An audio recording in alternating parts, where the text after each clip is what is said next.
Salut à tous. Alors aujourd'hui, on va voir comment changer la pipe d'admission et le carburateur d'origine du Shinrei STX 250. Là, je l'ai changé, c'est donc un Mikumi de 30 qui viendra donc remplacer le carburateur d'origine du Shinrei. Donc, pour accéder au carburateur à pipe d'admission, dans un premier temps, il faudra donc enlever tout le carénage du quad et par la suite donc enlever le réservoir. Donc vous avez une vis qui se trouve là vers la bobine d'allumage et une autre ici qui se situe au niveau de la selle. Donc ces deux vis, vous en retrouvez le même système de l'autre côté du quad. Donc il va falloir également penser à fermer le réservoir d'essence et il faudra voir pour le débrancher du carburateur. Donc je vous montrerai ça juste après. Voilà, là vous pouvez débrancher le réservoir de ce côté là, sachant que sur certains réservoirs du STX 250 pardon, vous allez sûrement rencontrer un problème de fuite du réservoir. Même si celui-ci est fermé, ça vient de la platine, c'est à changer ou à resserrer suivant les cas. Donc soyez pas inquiets, par contre prévoyez de quoi éponger l'essence qui risque de couler. Donc on se retrouve juste après que j'ai démonté le réservoir. Voilà, donc le réservoir est enlevé. Donc par contre, pensez bien à débrancher cela, c'est la sonde de réservoir, la sonde électronique. Donc faites attention de ne pas l'arracher en enlevant le réservoir. Donc là on se retrouve avec notre carburateur d'origine, avec le câble d'accélérateur, le câble du starter qui vient se loger à cet endroit, là le petit trou qui permet d'envoyer le carburant dans la cuve, et là c'est la durite de recyclage d'air qui vient se brancher ici. Donc on va passer de l'autre côté. Voilà, donc nous sommes passés de l'autre côté du moteur et du carburateur. Donc le modèle d'origine est un Dekni de 230, un PZ30. Donc dans un premier temps, avant de tout démonter, moi je vous invite à vider la cuve du réservoir, enfin du carburateur, en le raccordant à une petite bouteille, ce qui vous évitera de mettre de l'essence un peu de partout. Donc voilà, vous laissez vider la cuve. Dans un second temps, pendant que ça se vide, on va débrancher la vanne de recyclage d'air, enfin la durite pardon.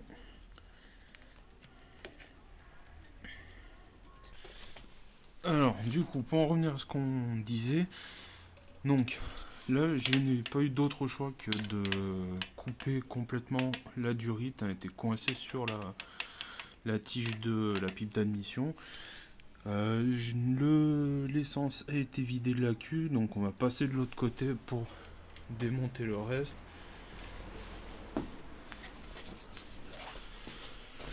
Donc pour cela, il vous faudra dans un premier temps enlever la tige sculptée qui retient la durite de la boîte à air au carburateur. Donc pour ça, il nous faut un tournevis cruciforme. Donc on va desserrer gentiment la durite de la boîte à air.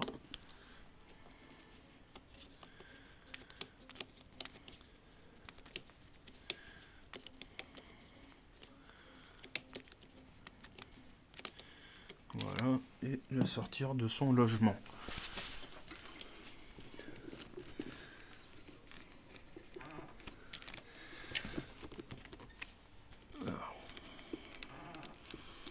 C'est pas assez desserré.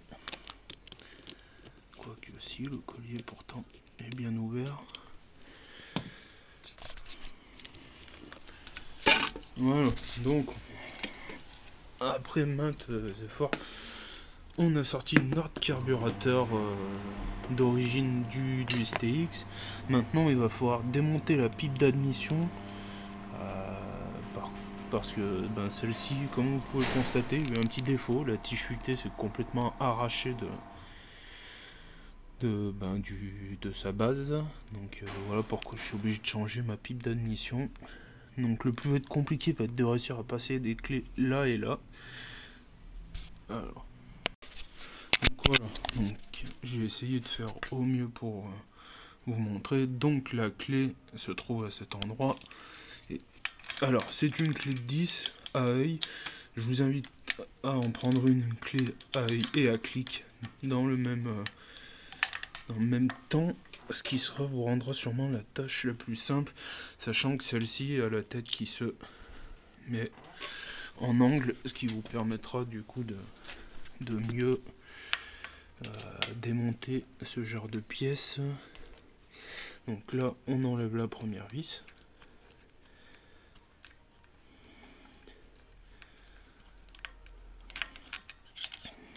Voilà, qu'on va déposer sur le bloc moteur. Et c'est là que ça devient marrant.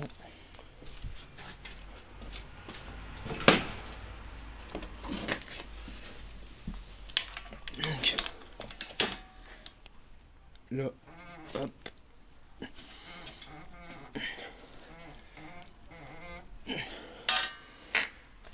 Alors, ça a l'air un peu grippé cette histoire. Donc voilà, en forçant un peu, la vis décide de sortir de son logement et on peut la sortir à la main.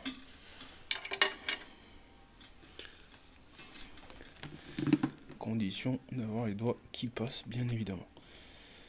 Ce qui nous bloque, c'est le support du réservoir. Hein. La pipe d'admission vient juste dessous, donc c'est pas forcément le meilleur endroit. Et à moins de s'amuser à découper le support. Voilà. Donc on se retrouve avec la deuxième vis de la pipe d'admission. Et voilà. Donc notre ancienne pipe qui semble un peu brûlée. Le joint est complètement foutu. On va essayer de récupérer celui-ci. Et puis voilà. Donc on va aller sur le nouveau carburateur, faire les premiers réglages. Alors, on se retrouve donc avec notre ancien carburateur et notre pipe d'admission défectueuse. J'ai récupéré le joint par chaleur, même si j'aurais préféré pouvoir en mettre un nouveau, mais malheureusement j'ai pas pensé en commander un. L'autre le joint a pas l'air en très mauvais état, donc je pense que ça devrait le faire.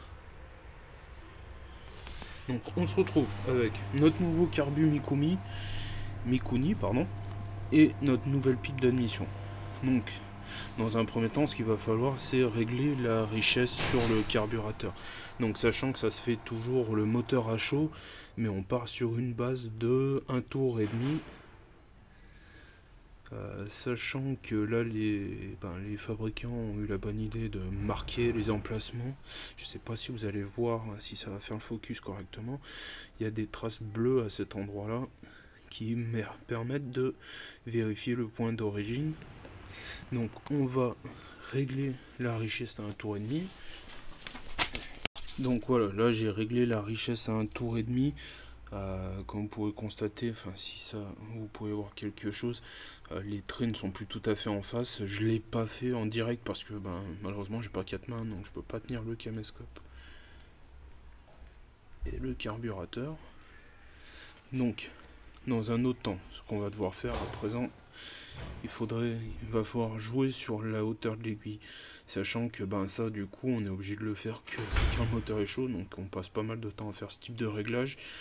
Là dans cette vidéo je vous explique juste pour démonter et remonter vos pipes et votre carburateur avec quelques réglages, mais pour ce qui est du réglage, je vous inviterai à aller voir sur les forums et éventuellement sur si vous avez un Shinrei ou un Bashan sur chines-quad.com où vous retrouverez toutes les infos qu'il vous faut avec la communauté qui va bien. Donc il va falloir aussi qu'on graisse un petit peu les joints. Donc ce joint là et celui qui vient se plaquer ici un tout petit peu. Donc pour ça on prend de l'huile de moteur standard, on en met un tout petit peu sur un chiffon et ça devrait faire l'affaire. Donc voilà, on a mis un peu d'huile, donc j'ai pris de l'huile moteur standard que j'ai utilisé pour la vidange du quad. J'ai mis de l'huile neuve, pourquoi? Parce que certains vous diront qu'on peut utiliser de l'huile comment dire, usagée.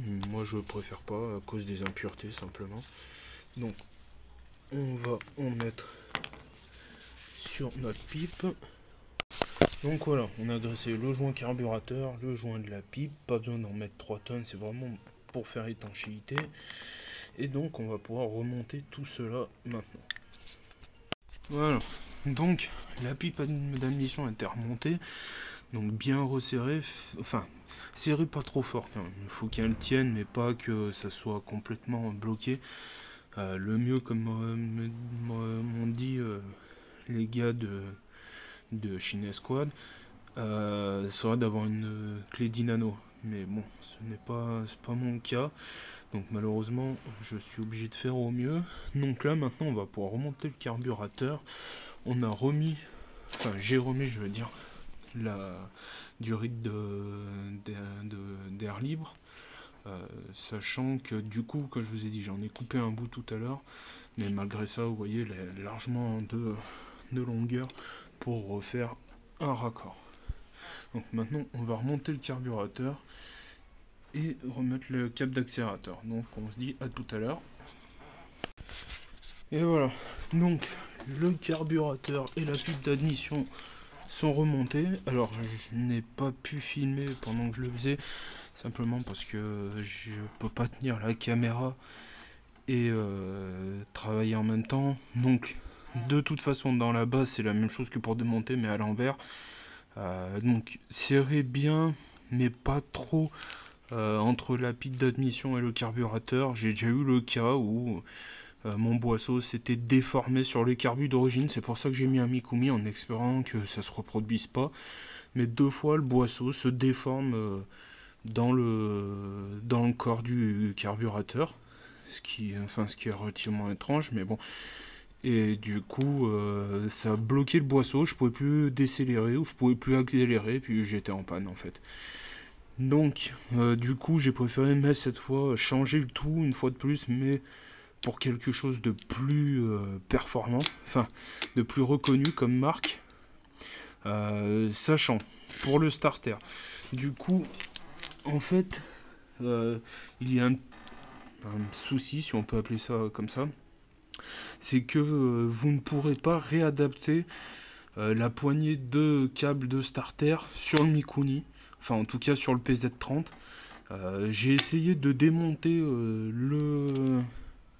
la structure de l'autre carburateur pour remettre le câble, mais en fait cette partie, je sais pas si vous la verrez correctement, en espérant que la caméra puisse faire un zoom parce que je ne vois pas bien à l'écran de la caméra.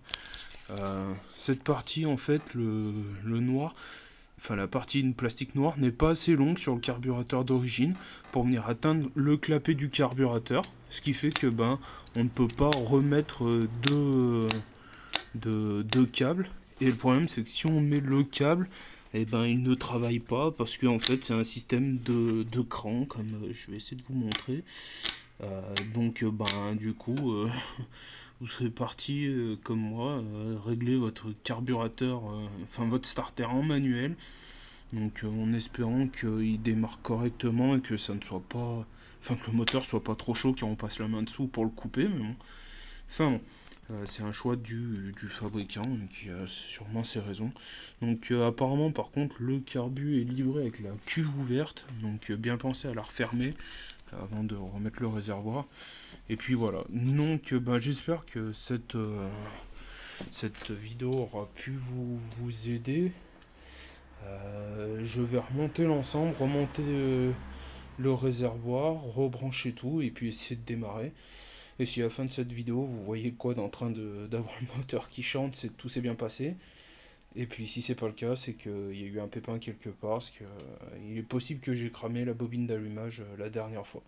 Donc voilà, j'espère que ça vous aidera et puis je vous dis à bientôt sur les chemins. Ciao!